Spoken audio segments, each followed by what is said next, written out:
জাতিসংঘের বর্তমান মহাসচিব অ্যান্টোনিও গুতারেসের মেয়াদ শেষের দিকে। এরই মধ্যে নতুন মহাসচিব নির্বাচন প্রক্রিয়া শুরু হয়ে গেছে।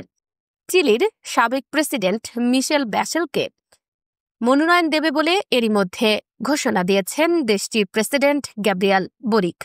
ব্যাশেল ছিলেন চিলির প্রথম প্রেসিডেন্ট। তিনি দুবার প্রেসিডেন্ট হিসেবে দায়িত্ব পালন করেছেন।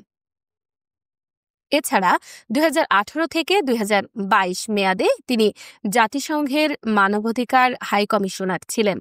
2010 থেকে 2013 মেয়াদে জাতিসংঘের নারী বিষয়ক সংস্থার নির্বাহী পরিচালক হিসেবেও দায়িত্ব পালন করেছেন। গত অক্টোবরে কোস্টারিকার প্রেসিডেন্ট রদ্রিগো চাভেজ জানান, মহাসচিব নির্বাচনে দেশটি তাদের সাবেক ভাইস প্রেসিডেন্ট রেবেকা গ্রিনস্প্যানকে প্রার্থী হিসেবে মনোনয়ন দেবে। রেবেকা গ্রিনস্প্যান বর্তমানে জাতিসংঘ বাণিজ্য ও উন্নয়ন সম্মেলনের মহাসচিব হিসেবে দায়িত্ব পালন করছেন।